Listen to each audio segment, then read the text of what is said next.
This podcast is part of the Big Heads Media Podcast Network. Go to bigheadsmedia.com for more great podcasts. Well, hello everyone. Welcome back to Everybody Loves Dumpster Diving. our show where we discover the best and worst that pop culture has to offer. Today, it's not lupus. Yeah, today we're on the worst side.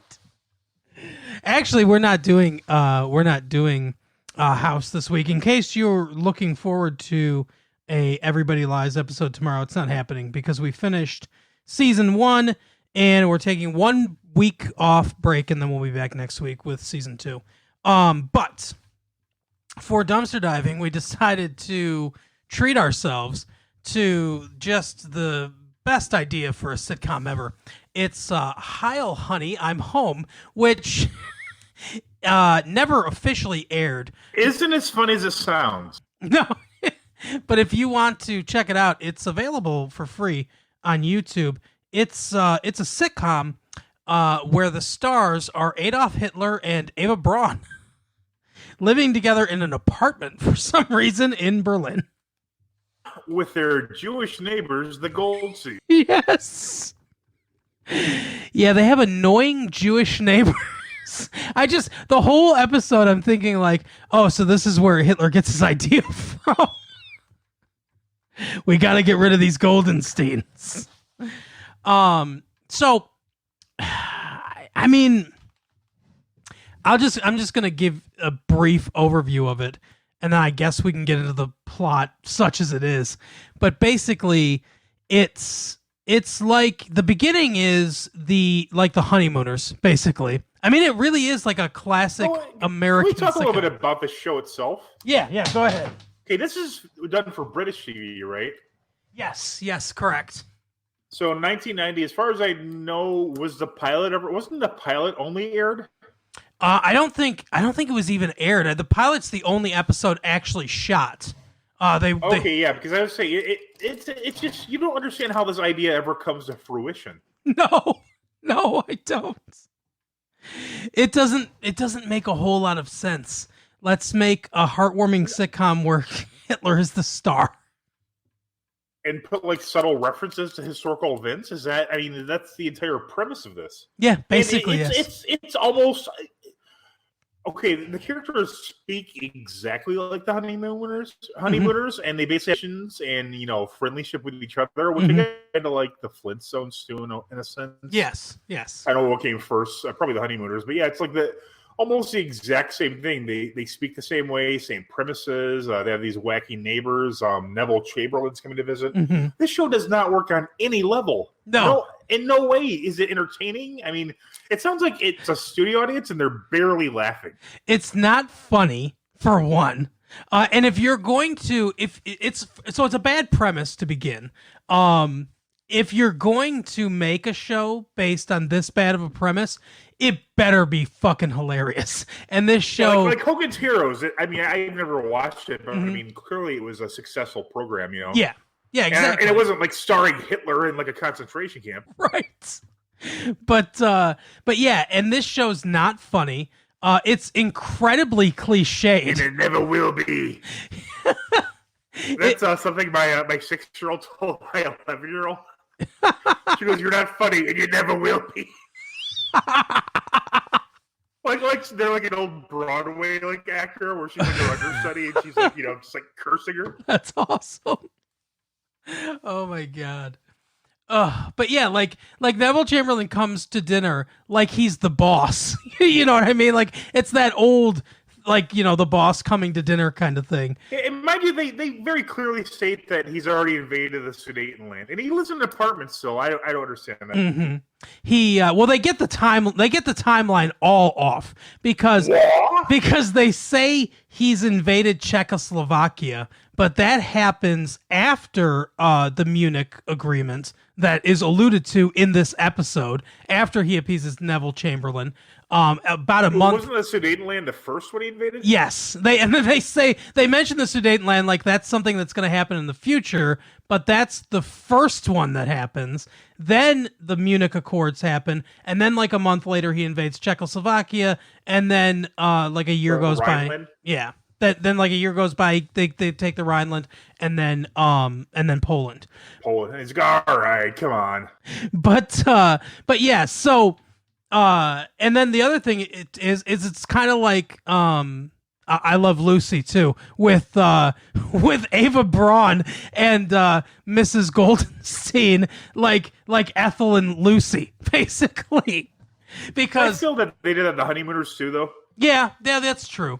But he so he talks like this, he like, to the moon, Alice, stuff like that.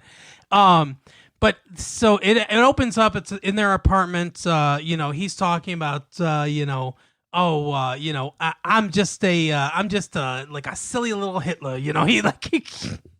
He's playing this like very weirdly, and he says Neville Chamberlain's coming to visit, and he's gonna be mad about Czechoslovakia. And she was like, what did I tell you about Czechoslovakia? He's like, I know, I was wrong, you were right, I shouldn't have invaded Czechoslovakia. But he's like, so I don't want the Goldensteins around. The Goldensteins, meanwhile, have their niece Ruth coming in, who's looking for a man. Yeah. It's so terrible. And it's hard to tell if this is satire or not. I don't know what it is. There's something like there was a show in the 2000s called "That's My Bush." Yes. I believe you're familiar with, where they had a similar thing where it was like the president's neighbor would just like pop in. But that was obviously done as a satirical thing. Whereas this, right? I kind of feel that they had like very generic sitcom, and they're like, oh god, what do we do to get this old? Like, make it Hitler, right? This is one of those rare things that it's funnier to talk about it than it is to watch it. Yeah, it's not entertaining in any way, not even ironically. I mean, it's just like it's really bad. Yeah. Oh, very bad. But so Ruth's coming to visit. Mrs. Goldenstein and Ava Braun are she's making food or whatever, and they're talking in the Hitler's apartment, and she's like, "Oh, do you think that the most important person in Europe would like this to eat for dinner?" And she's clearly trying to get Mrs. Goldenstein to know that like she wants to tell her. So it's a very like, oh, I could just guess it, and they're like, oh, let's do it, and they're like they're best friends or something like that. And so she guesses Neville Chamberlain, and she says to her husband, hey, he's not married, right? Like, let's set him up with Ruth. By the way, they all speak English. Just no explanation. With American accents, except for Neville Chamberlain. No explanation for that at all. They just all speak English, and they all understand each other. No interpreters needed. But yeah, so Neville Chamberlain shows up, and is a pun machine from beginning to end. Just the worst puns ever. Like, there's like, what would you say to a little drink? And his response is, hello, little drink. Like, what the fuck? So then he says, Hitler, you've been a very bad little Hitler. Invading Czechoslovakia and murdering all those people. And Hitler's like, oh, I know, I a stinker. Basically, yes. And he says, hey, here's this document, Peace in Our Time, and Hitler's like, I'm not going to sign that. And what's weird is, so this show doesn't even make sense in its own continuity, because Chamberlain gives the paper to Hitler and says, just think about it. You don't have to sign it right now. Hitler puts it in the refrigerator for some reason. I don't know why. And, by the way, so the Goldsteins come over, with Ruth and all this stuff. Apparently Chamberlain's not married. I couldn't be bothered to look up whether he was or not, but I'm fairly confident he was actually married.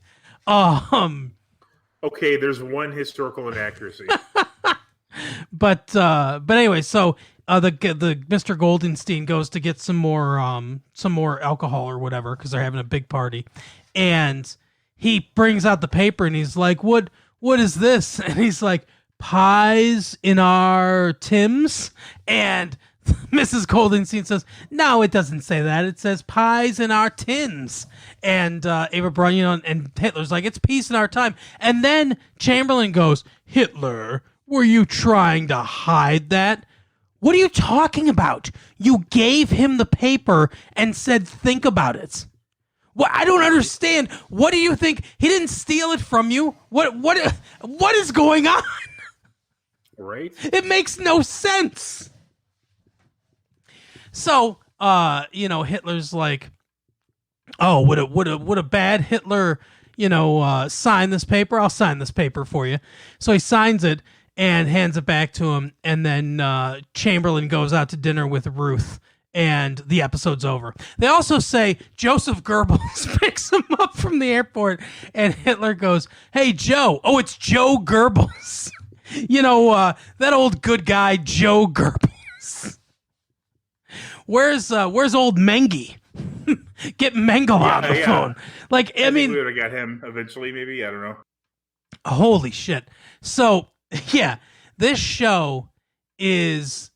It's just bad. Like you said, on every level that it possibly could be, it's terrible. It's cliched. It's hackneyed. It's not funny. It's got a really terrible premise. The acting's not good. What do you think, Mike? Like, why did this get made? I don't understand anything about this. I don't know how it got made. I mean, I really don't see anybody thinking this is a great idea for a show. Yeah, I don't. I mean, even the BBC, which puts on some horrible things, but even the BBC, I don't understand how this made it. Do they think like, oh, let's we're gonna take the piss out of Hitler, as the Brits like to say? I guess, but they have American accents. Yeah. Yeah, I don't get it. I don't get the accents. I don't get the way it's being played. Why are they living in an apartment? Like, why are they trying to portray Hitler as like an everyman? Like a put upon dad? None of it makes sense. And Ava Braun's just, I mean, and like you said, so, okay, Neville Chamberlain, that's the first part, right? Let's say this got picked up for series. Where would they have gone with this? Like, eventually would the Goldensteins have just disappeared? I mean, were they going to follow, like, historically accurate things? Because they're talking about Chamberlain, they're talking about Munich, they're talking about Czechoslovakia. Would Poland have been next? I don't know where they're going here, and it's frightening to think about. Like, I'd love to talk to whoever's idea this was and be like, what were you thinking? Where did you envision this going? What's the end game for this? Like, is the season finale Hitler with a gun in his mouth? I mean, like, I don't understand. Yeah, I really don't understand anything about this. It's so ridiculous. It's not funny. It's a Honeymooners ripoff. It's Hitler's in it. I mean, is there ever a timeline you could put Hitler in something that's? I mean, I guess Indiana Jones and the Last Crusade. He's in there. That's fine, I think. Yeah, that's fine. But he's not being portrayed as like it's like that movie Downfall. It's like he's in that too. But it's like that's a historic. It's a historic portrayal of him. I don't know if you could put him in a comedy outside of, I guess, the comedy within a comedy in The Producers, because it's such a farce. I mean, Hitler's in Inglourious Bastards, but I think that's also fine. Yeah, and again, I think that's he's speaking German in that too, which is good. But I think that's obviously it's a somewhat historical depiction of Hitler. Obviously not entirely, but right. Ava Braun says at one point, I knew you when you were a house painter. Like, Yes. what the fuck? Oh my Yeah, god. the jokes they went for were very weird. Yeah. They're first of all, they're not actual jokes; they're just references. Like, oh, Sudetenland. It's like there's some history buff at home just cracking up, I guess. Yeah. But really, that was 30 years ago at this point. So I mean, there's definitely like a different audience. Oh yeah. Oh my god. But I mean, it's like I think somebody on the comments on the YouTube video goes, "Could you make like an Osama bin Laden video?" I mean, like where he's like, "Oh, Osama."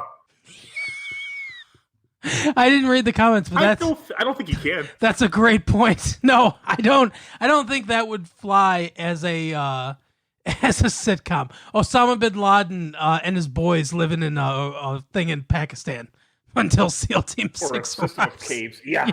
How's that one gonna? Oh god. Like, yeah, it's you couldn't do this with anybody. You couldn't make not anyone of that fashion. You couldn't make a Joseph Stalin, like lovable sitcom, Papa Joe. Because remember, right. Stalin killed more. So. Yeah, for sure. But yeah, I mean, you couldn't. How far would you have to go back? I guess maybe you could make like a Genghis Khan. I don't know. I guess Genghis Khan's okay. Yeah, but that's going pretty fucking far back. I mean, there was Napoleon. I don't think anybody cared about Napoleon existing in the Bill and Ted movies. I mean, and that's a perfect example. He did that true. Perfectly. Genghis Khan's in that too. I mean, yep. They don't have anybody. I mean, Billy the Kid, but I mean, nobody alive ever had to worry about Billy the Kid. There are people still alive who were deeply affected by Hitler, I guess. Yeah. So I guess about 160 years. That's the timeline. So in 2100. Do you think you could do that now with Hitler, or is it still too? I don't think so. Especially the climate that exists now, for sure not. Well, yeah, for right now, yeah, you're right. But even let's say that the climate cooled a little bit, I still don't think you could do it and people would think, oh, that's a funny idea. Like, it's not a funny idea. I don't even think you could really do it with Napoleon. Like, I don't think there'd be people offended by, putting Napoleon in a sitcom setting. I just don't think anyone would be like, oh, that's a funny premise. Taking a horrible monster from history and putting them in a sitcom setting just isn't a funny premise. Just like it seems like it might be a funny premise, but it just isn't. There's nothing you can really do there that's funny. That's the difference between like this and Hogan's Heroes. Like Hogan's Heroes, you could take fictional characters, fictional Nazis, and turn them into a joke. And you could take a fictional prison camp and all this stuff. And that's what they did. And that was, much closer after World War II. But effectively they turned the Nazis into a joke, but they didn't, like you said, it wasn't Hitler running that camp. They weren't, and it wasn't Hitler like being like all lovable and shit. That certainly wouldn't have flown in that time period. And like I said, it's not a funny premise. Taking some monster from history and turning him into a lovable sitcom character is not a funny premise. Yeah, I don't get this. I don't know if anybody who did anything with this ever had a job in the entertainment industry anymore. I mean, it's just right. I mean, if you're going to do something so audacious, you have to do it very well. I mean, yeah, like the producers. I mean, oh my God, when did the producers come out? Like in the 50s or 60s? I think the play came out in 68. I think. Yeah, I mean that is way too soon, and that is. That worked. I mean, clearly It was well written enough and popular enough that people are like, okay, it's Nazis. My son was actually at Auschwitz, but we'll watch it. Right, exactly. That's how powerful Mel Brooks was back in the day amongst Jews. Comedically, yes. Yeah. He was that. I mean, I don't find him especially funny, but in all fairness, it's 70 years past those jokes. I mean, jokes don't age very well. Yeah, exactly. I mean, good for him. But I mean, yeah, if you're gonna do something like this, it has to be amazing, and this is far from it. It's the opposite of amazing. It's bad to begin with, and then also you invoke Hitler. Yeah, it's never a good combo. Exactly. They came up with a horrible, like you said, they came up with a horrible idea for a sitcom, and then they were like, let's add Hitler. It's never a good idea if your pitch ends with, and then let's add Hitler. Yeah, I don't know how even one episode was made of this. Oh, absolutely terrible. But if you want to check it out, check it out. It's on YouTube. It's free, and it's 35 minutes, which is a weird time for a show, but Yes. Britain, I guess. Yeah, I don't know. They needed extra time for tea commercials or something. Get this biscuits, because that's what we call cookies. Yeah, I hope you like the Hitler humor. Nope. But anyway, that's our Can episode. you imagine how bad this must have gone over in Britain? I mean, seriously. Well, yeah, we were in World War II, but they were in World War II. Oh, fuck yeah, they were bombed to shit. They were in it from like 1939, and we jumped in like 19... Right. The very end of 41. Yeah, it didn't take us long once we got in the mix. No. America. No, we had them a couple years, and we were done with it. If you guys are done fucking around over there, we'll show up. World War I as well. Yeah, oh yeah, French and Spanish flu. World War I, even worse probably, because like in World War I for like 3 years they fought to a stalemate, and then America jumped in, and like in less than a year the war was over. Yeah, and the flu too didn't help. But yeah, oh for sure. But and honestly, that wasn't necessary because America wasn't like the most powerful military in the world at that point. That was less of America so like huge, or so like great with their soldiers, and it was more like we are very evenly matched. Oh, suddenly we got more forces on our side. Oh, I'm sorry, Mark. I didn't realize that you hated America. Well, you can get what the was it you fuck said out. The other day? How happy you were about the USS Maine? All I'm saying is, if you don't want your ship to blow up, maybe don't fucking park right in Havana Harbor, huh? Sorry. You fuckers. Yeah. What were you saying about those, quote, losers on the USS Cole, unquote? Oh, God. That's a lot more recent. See? That's same joke. That's 100 years more recent. Exact same joke, different time frame. And thus we prove our point. Yep. Oh, well, that is our episode for the week. We will see you next week. Again, no Everybody Lies tomorrow, but next week it will be back with Season 2, Fresh Takes. We will see you next time. Bye. See you next